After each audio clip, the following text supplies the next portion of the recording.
All right, well, thank you and good afternoon. Thank you for joining us today. Um,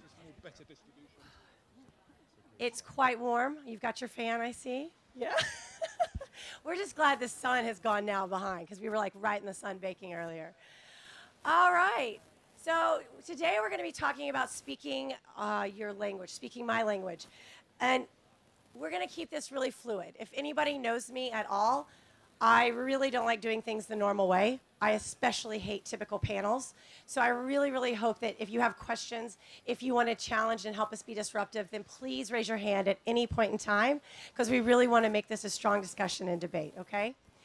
And the debate is really going around, as we know, today, like never before, the intersection of media, data, and technology has truly brought these individual silos together more so than they ever have. And it's something that we continue to debate over time, which is it creative or is it data and technology that are really driving the results in consumer today? But quite honestly, we as this group in this panel find that to be a boring and old topic and debate. We actually think the debate needs to be evolved a tad bit more.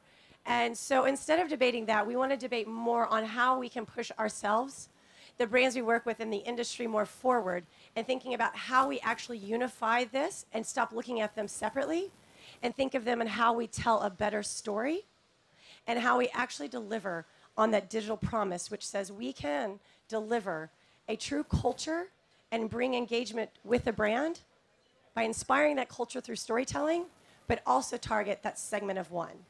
And that's also something we want to debate today as an industry, is actually can we as a digital industry and storytellers truly deliver that one-on-one storytelling.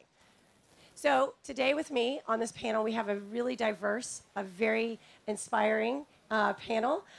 We have all challenged each other to be disruptive, as I've said. So I expect questions from everyone throughout this. So don't wait for me at the end. I am Missy Locke, the Global CMO and the President of the Americas for iProspect. And here I'm going to let them do their own introductions because obviously I can't complete a complete sentence with the medication I took this morning. So when you introduce yourself, I want you to do one thing for me. I want you to tell me why and what you're doing in your current role that is really driving this conversation forward. You personally in your role or Tumblr? Thanks, Misty. Thanks for having us. David Dembowski, U.S. Sales. That happens. U.S. Sales, Tumblr. For me, Tumblr represented an opportunity to be at the nexus where brands and consumers connect, where consumers through social media have become brands themselves, and where brands can actually enter the conversation via utility to the consumer, often in the form of entertainment. So to me, that was the most interesting. If I can add on that, what is interesting about why you wanted to be on this debate and this discussion today? What did you want to kind of bring out? Well, not to be somewhat, but maybe a little controversial, I think a lot of advertising is now lost on science and not art, and serendipity, right? The ability to affect one emotionally, again, at an intersection that maybe data can inform. Hi, everyone. I'm KJ Weir. I'm a creative agency partner for Facebook in the UK. The reason this conversation is so interesting and timely for us is that, as you may have guessed from my title, we don't have a large creative agency team. I'm the first one in EMEA. We're a global team of about 4 people. And I think what we've found on our own journey as a company and as a partner is that you cannot separate the two. Like, creative is just as important as data and vice versa, and the magic happens when they come together. So I think that we sometimes go down this rabbit hole where anything that isn't a feeling is considered data, and that those are the only 2 ways that we separate things. But for the best work, it's about a human behavior that's actionable and true. And that you can do something with it, and we tend to call that like kind of personalization at scale. But if you don't have the creativity, the data will let you down, and vice versa. So you have to do them together. Cool. I'm James Harris. I'm the Chief Digital Officer for Cara. Apparently, I'm here first and foremost because I'm disruptive. So Misty called me. A lot of people know me, so I am. I mean, I think I have an obsession, as a lot of people know, with this idea that although we have all this technology and data, people are still very much people. And I think sometimes we forget how we connect the two back together. So for me, I think it's a fascinating debate about how do we get back to the idea of people, ideas, storytelling, and how does that really unlock through all the technology and all the ad tech that we see around us this week. So I'm Tom Root. I'm a relatively new creative lead for the Zoo in Google. So the Zoo are a kind of think tank for agencies and brands. So we work very much bringing Google data and Google engineering and working together to sort of take that and put that into the creative mix. So we're bringing and playing really nice with creative agencies. So that's good. But okay, so to further on that, what is exciting about this topic, and why did you want to join the panel today? Well, I think it's just totally, this contradiction of this data versus creativity, for me, it's very much, they're totally complementary, and it's really exciting if this was an architectural conference, we wouldn't talking about, is it really sensible to know how to build buildings? Or can we just go and randomly do stuff because it's exciting? So anyway. Hi, I'm Catherine Balsam-Schwaber. I am relatively new also in my position as the Chief Content Officer at Mattel. And part of the reason that I was excited to join this panel is that in the role that I have, I run something called Mattel Creations, where we have brought together the content development team, the insights teams, the digital team, and the media team under one house. And, you know, I think it's intrinsic in the way that we think about connecting with our consumers and building a new platform for consumer engagement, to have all of those things sitting together in order to really drive business forward in a new way. So it makes complete sense to me to have all of those as parts of one whole. Wonderful. And just as a logistics, we're hearing that certain people in the back can't hear. So when we're on the mics, if we could just like really kiss them and really embrace that moment, that would be really good. Okay, so we'll lead in with a fairly easy one. We talked that the data, you can't build a home or a building, right, without the data. You can't design something beautiful. But in our industry, are you seeing the storytelling evolve through the change with data being more relevant? Are you seeing data and technology helping tell that story? Or are you actually seeing it become further and further apart as people are trying to claim that piece of the puzzle and the story that they want? I think it is close enough. Yeah. It's very close. I think it's interesting. It's like the word digital. People say digital. I say data. I think the challenge is, what do you actually mean by that? So I think there is a bit of a disconnect at the moment where I think sometimes we start out and say it's about data, but actually, if we're trying to work out what problem we're solving, what we're trying to talk, who are we trying to talk to, that's a different place than saying let's start with data. Because it may not be that you need big data to do that. You may need a simple piece of data. And I think the problem is there's a divide, I think, in the technology and the kind of storytelling world, which I think has to be brought closer.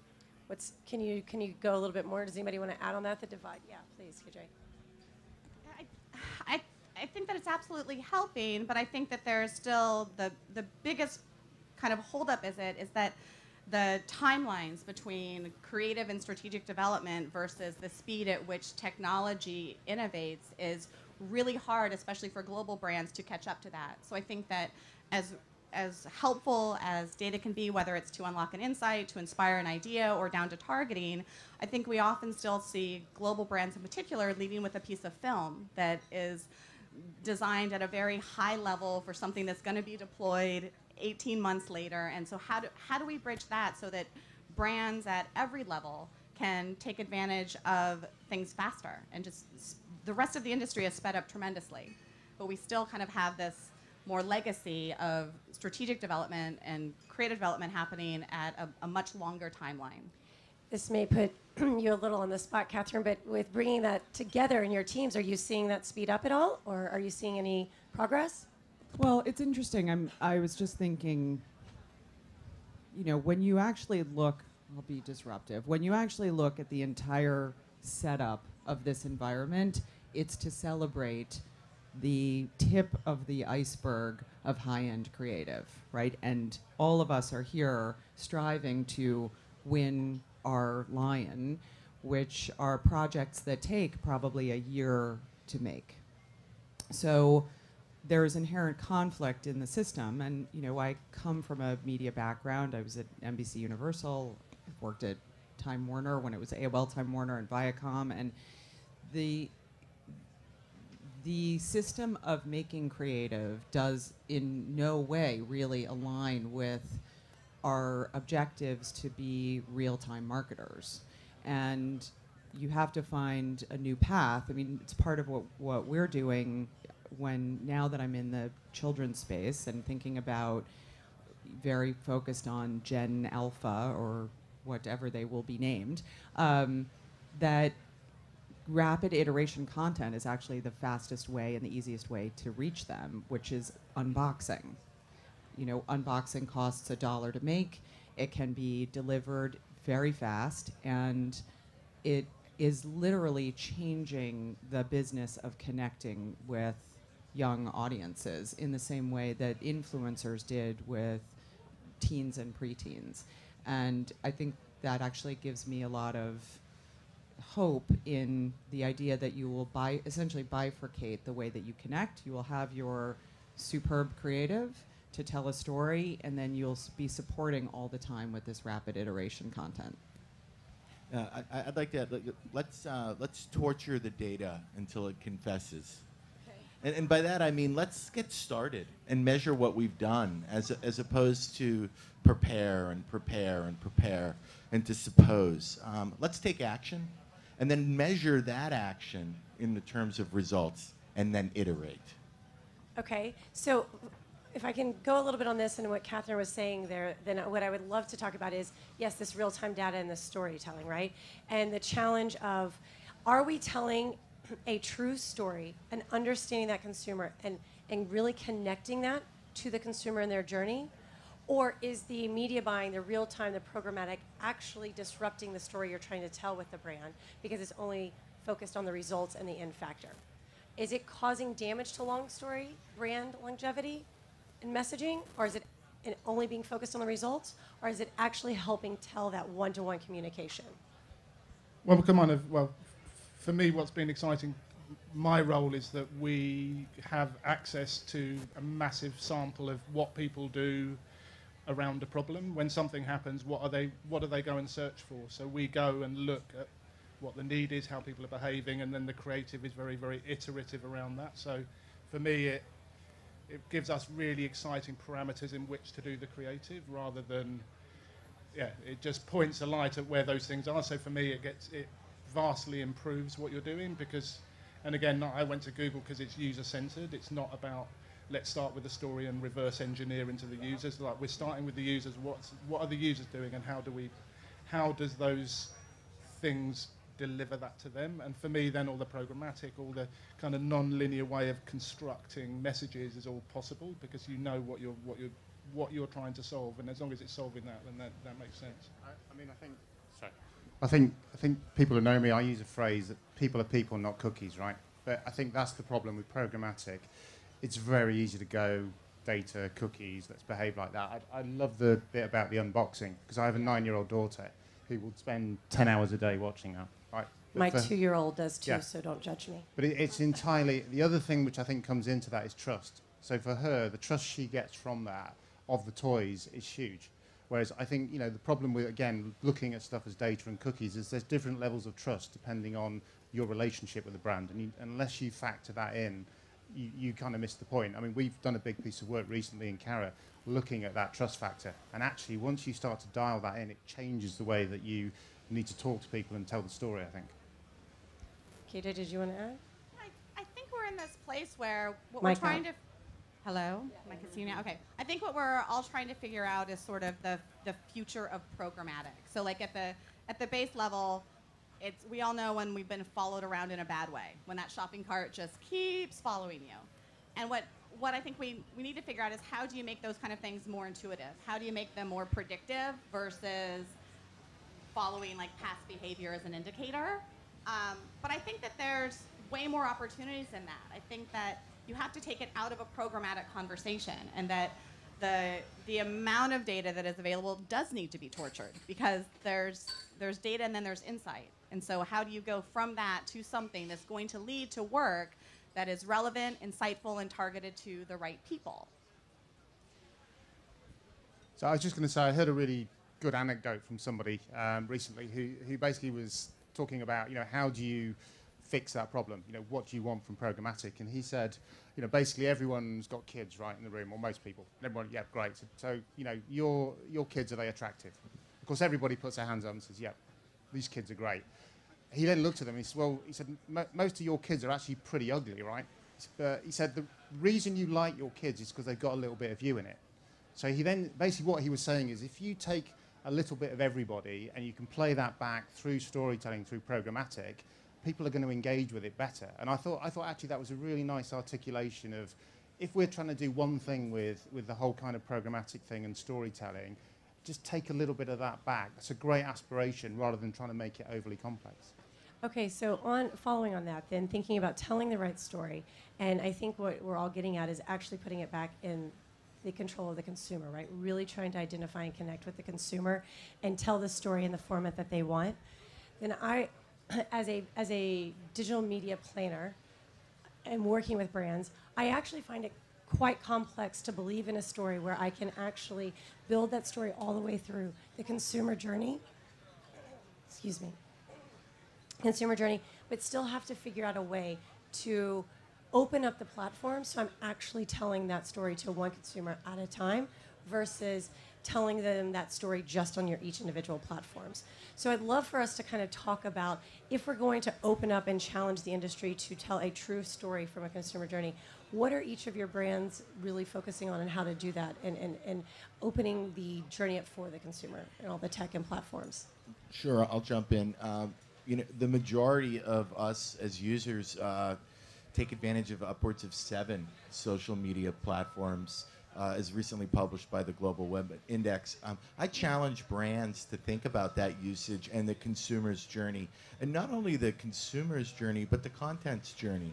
80% of our users are likely to share content on other social media platforms, and how does programmatic account for that experience and that journey of not only the content, but the consumer that embraces it? So you're full open, is what you're suggesting, fully open platforms, all sharing across full open tech stack, which we're not at yet, right? We're not. We're not.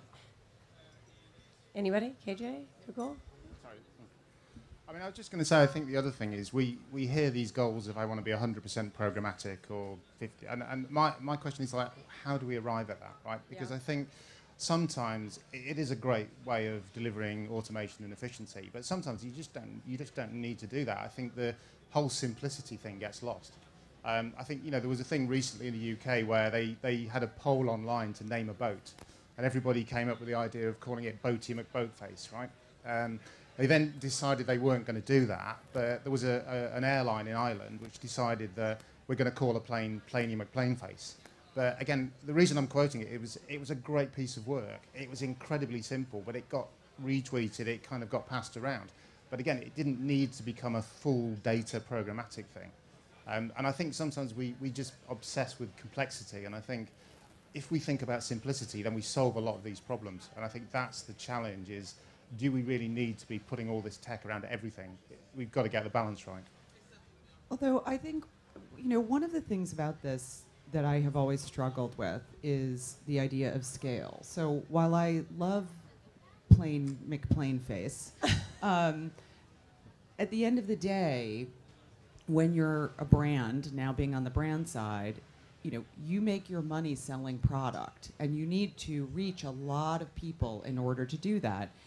And still, in many cases, the easiest way to do it to measure, because that's part of the issue, being able to measure into the lift at retail, is through television. And I know that's controversial in and of itself. Can we have her removed from the panel very quickly? But that's one of the struggles, I think, on the brand side, and how, why we still are chasing the lions, because you have this image of the perfect spot that will run on air, and then how do you translate that into a programmatic world and continue the connection with your consumer?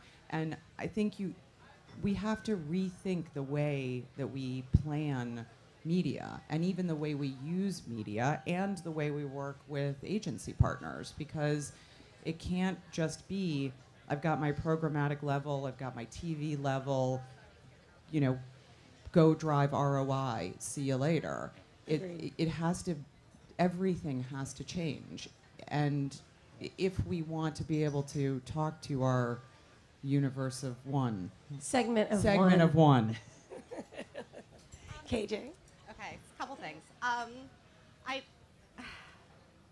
love television, and I love lots of TV content, and I'm dying to watch season 5 of Orange is the New Black, or season 4, whatever it is, it just started. But I think that there's a couple things. I think it's hard to start this conversation by focusing on programmatic, because I don't think that digs us out of a story. I think you have to start with an idea. You have to start with an idea that is right for the people that you're trying to reach. But then I would also argue that continuing to go back to television for that reach isn't the right way to start the conversation either, because it doesn't follow human behavior. It doesn't follow how people are spending time on their phones, how people are discovering new things. So if you just go back to what people are doing and how they're spending their time first, I think you have to start there. I think that has to be the center point, versus at the top with film or at the bottom with programmatic. 'Cause otherwise you're not going to move. We're not breaking or changing anything, right? I was just going to say I don't agree with that at all. I think Catherine is one of my heroes now. I do believe, yes, the way we behave changes, right? It gets slightly more complex, but there still is an inherent human behaviour at the base of this, right? I bet a lot of people here watch Game of Thrones, right? It's a TV show. It's entertainment. You still want to watch it, and I think there is a danger, and I completely agree with that point. We sometimes go, let's throw out the baby and the bathwater and the parents. I think I appreciate people spend time on Facebook, but I don't spend my entire life on it. I know some people would disagree, but I think TV is still massively important. I think how we access it changes a little bit, but I think you're right. We have to stop going, it's old school, let's get rid of it. That's not what I'm saying. What I'm saying is, I think that in a lot of times we kid ourselves into thinking that it's a big idea because it works for film. And because it works as a TV spot, we think that that's a big idea, and it doesn't. If it doesn't work with sound off, if it doesn't work on a mobile phone, if you can't translate that across other channels, if the only thing is the TV spot, we kid ourselves. Yeah. We've fooled ourselves into thinking that TV equals a big idea. Let me ask you a question. So if you were invited to the next James Bond premiere, right? And you went along and they said... Depends who's playing Bond. Well, this is a good question. We can have a vote on that later. But, basically, if they said to you, okay, here you are, you get there, red carpet, everybody's watching it on a 55-foot screen, but you have to watch it on a mobile, would you think that was good, or would you want to go in and watch it on a 55-foot screen? Depends how close the mobile is. This is true. Yeah, I mean... No, my point's nothing more than I think we don't have utopian opportunities, but we have But I don't know. That's not about it either. It's like, how do people discover brands? How are they going to discover it? Because part of the reach that you're wanting is that you're not just trying to target people that you know are already buying you. What about switchers? What about new people that you need to bring into the brand? And is TV the best for that? Like, how is your brand going to grow? It's a combination. But I think the danger is we go, let's not do TV, let's not do media that has worked. That's not what I said. I don't think that. I think the debate is how do you bring that story to life on a new platform that reaches the many, but still has that relevant one-on-one conversation, right? And I don't think that we're set up yet in creative, and then the way that we actually buy media, the way that we re-strategize and think the program to be able to deliver that. And I think that if we're honest with ourselves, it actually starts in, KJ, as you mentioned earlier, and you too, Catherine, in the beginning, planning and the strategy process and understanding that consumer. And I think that you're all making valid points, but it's challenging to put a movie against developing a brand, right? Like, I think those are a little bit opposite in that scenario. What I do agree with, sorry, is the idea thing I agree with. I think sometimes we do forget about the idea at the centre. I was just going to offer a group hug. Oh, we're not here to hug. Okay, before we close this up, we hug afterwards over there. Any questions? Hi. Not that close. Hi, Adrian Cutler from Microsoft. So 2 questions. If we think about targeting to the finite, to the one, so as a consumer, do we risk then not being exposed to that all-up brand view or that new exciting piece that actually we don't know what we don't know yet? And if you do agree in part that actually that is one of our biggest challenges right now with a heavy focus on programmatic, what brands do you think are bringing that combination together? You talked about, how you translate TV to other screens and how that message sort of flows through. Are there any brands that you think have got this right from a good mix of going after the top of funnel, they're building that awareness, and also the finite targeting? I mean, I think there was I'll say 2 things. I think the first thing is a segment of one is great if you can then create a movement from a segment of one. So I don't know if anybody's seen the TED Talk about the guy in the field who's kind of clearly taken something, but he's dancing away, having a great time. And the guy says, this guy's clearly insane. And then somebody else joins him. By the end of it, there's like hundreds of people dancing.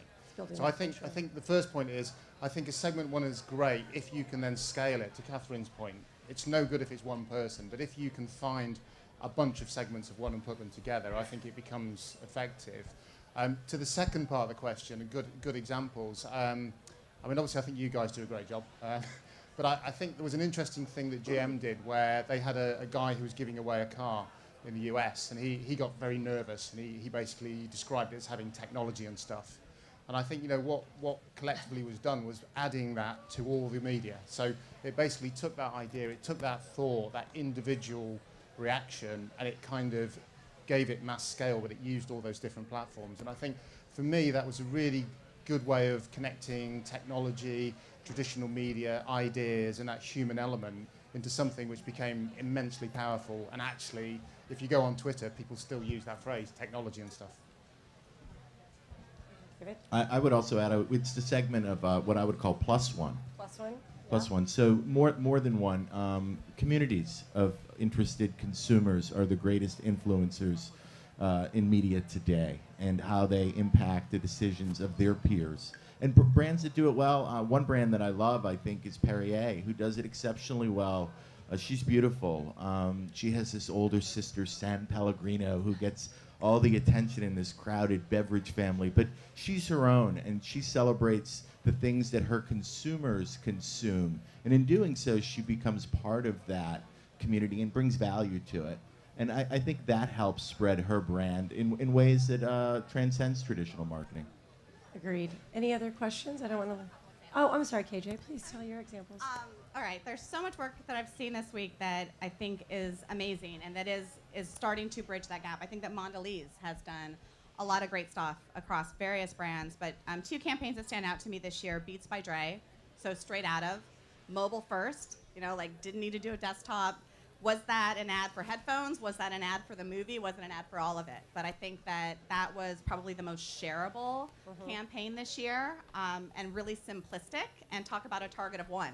Like, your post, what you were straight out of, was completely relevant to you, but also a wink and a nod to anyone who knew you. And then I also really love the work of Share the Load out of India. So that is a beautiful insight about gender roles needing to be expanded, Glass Lion winner. So I think all of that comes from an insight that we're proud of where we're from, where there's something about us that's identifiable, that the truisms of our culture can translate to beautiful work that appeals globally, even though it was not a global campaign per se. So. Do either of you want to add anything so I don't interrupt? No? Do we have some other questions from the group? Any audience questions? Any more? I keep seeing all the waving, and I keep thinking their hands going up and stuff. Well, I would like to close with one last question to each of you. If you were to challenge us as an industry, or brands that you work with, and leave us with one final thought to challenge us with over the next year to all improve in, what would that be in closing? Just get started, right? Enough with the analysis. Let's take some action and have some reaction, and let's measure that. I think there's as much data that comes out after the fact that rather than spending all the time planning, let's measure our success and iterate. Okay. Let's get going. KJ? Mobile. start with mobile, and that doesn't mean that you can't do film, but I think that if it doesn't work on a mobile phone, then it's probably not going to work. I'm going to actually ask KJ to do another one because you had another one, but I know it changed after the discussion of this panel. Will you do your other one for me? The cans one? You want to challenge can? I don't even remember what I said. Hold on one before. second.